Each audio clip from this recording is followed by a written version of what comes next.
Alzheimer, pelupa itu biasa, tapi masih muda namun suka lupa. Ini yang tidak biasa. Waspada, jangan-jangan pertanda Alzheimer mulai menyerang Anda. Memang benar, bertambahnya usia membuat fungsi otak menjadi menurun, ditandai dengan gejala mudah lupa. Lalu, apakah hanya penurunan daya ingat pada usia muda merupakan tanda dari Alzheimer? Simak perbincangan Dr. Tengku Anissa dengan dokter spesialis neurologi Nurul Rahmawati berikut ini. Pemirsa Hidup Sehat, penyakit demensia atau sering lupa itu ada yang wajar dan tidak wajar. Nah, saat ini saya sudah bersama Dokter Nurul, beliau adalah spesialis saraf. Dokter, banyak nih pemirsa yang takut banget dengan penyakit Alzheimer, katanya itu penyakit sering lupa.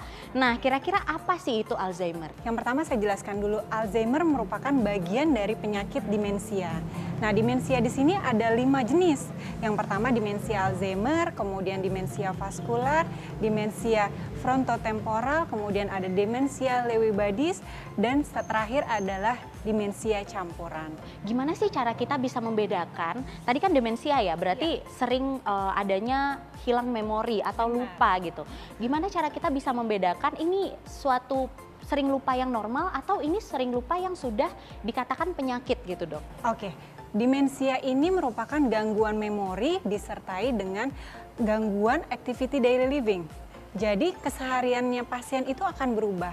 Misalnya dia tadinya bisa masak, sekarang tiba-tiba nggak bisa masak, lupa gimana caranya masak. Atau misalnya pasien tersebut tadinya bisa nyetir, dia lupa bagaimana caranya menyetir gitu. Jadi ini gangguan memori yang berlangsung secara progresif.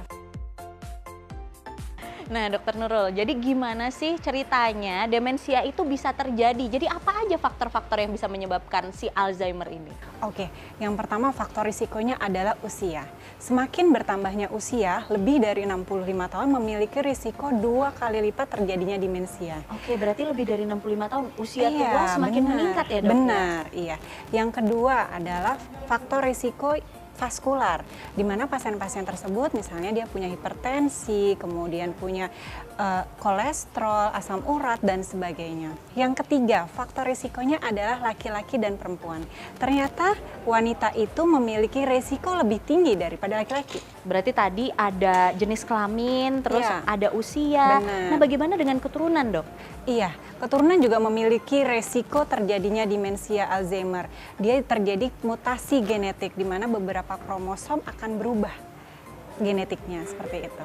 Berarti kalau misalnya kita mempunyai nenek atau misalnya orang tua yang memiliki Alzheimer, kita sudah harus waspada dan memeriksakan diri sejak dini ya, Dok? Benar. Ya?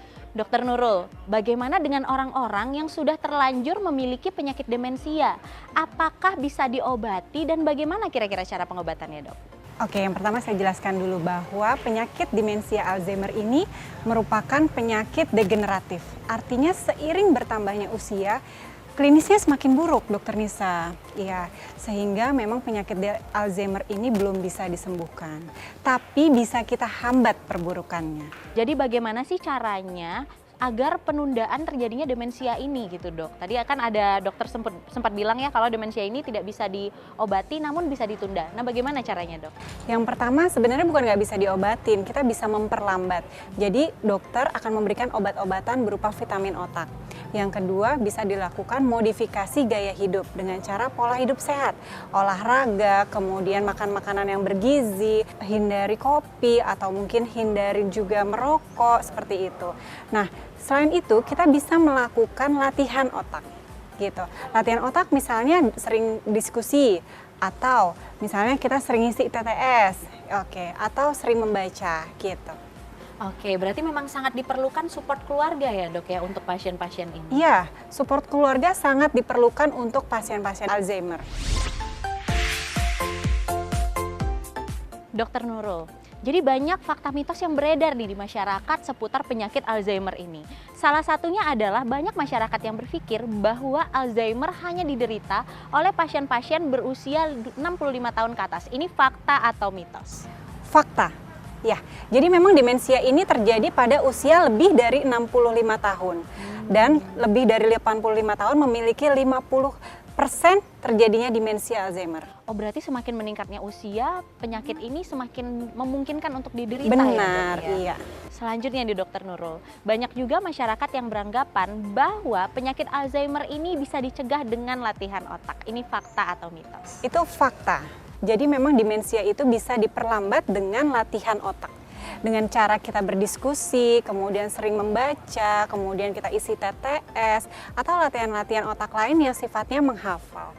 Baik, selanjutnya di Dokter Nurul, fakta mitos yang beredar adalah bahwa demensia ini dapat menyebabkan kematian. Ini fakta atau mitos? Fakta. Fakta. Jadi karena dibilang tadi bahwa demensia itu sifatnya degeneratif dan mengganggu activity daily living-nya, maka seiring berjalannya waktu, dia kualitas hidupnya juga semakin buruk sehingga akan menyebabkan kematian. Oke, selanjutnya dokter. Katanya demensia Alzheimer ini merupakan penyakit keturunan. Ini fakta atau mitos? Ini fakta juga Dokter Nisa. Ya, jadi memang demensia ini penyakit keturunan dan disebabkan oleh adanya mutasi genetik. Nah Dokter Nurul, jadi bagaimana nih tipsnya buat orang-orang yang mungkin orang tuanya penderita demensia ataupun orang-orang yang sudah berusia, lanjut usia di atas 60 tahun agar tidak atau mengurangi resiko terjadinya demensia, Dok? Oke, yang pertama paling penting adalah kita harus perbaiki pola hidup kita.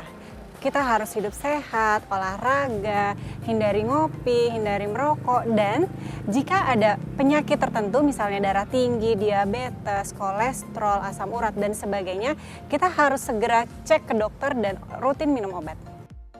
Baik, nah berarti pemirsa, jika Anda mungkin memiliki faktor resiko terjadinya demensia, yaitu memiliki orang tua ataupun keluarga yang memiliki penyakit ini, mungkin kita bisa dari muda ya dok, periksakan ya, agar kita bisa mencegah sejak dini terjadinya penyakit ini. Benar Dokter Nisa. Mencegah lebih baik daripada mengobati. Jika Anda memiliki keluarga dengan penyakit demensia Alzheimer, ada baiknya Anda memeriksakan kesehatan Anda sejak dini untuk terjadinya pencegahan penyakit tersebut di hidup Anda. Saya Dr. Tengku Anissa dan Dr. Nurul Rahmawati, spesialis neurologi untuk Hidup Sehat Plus.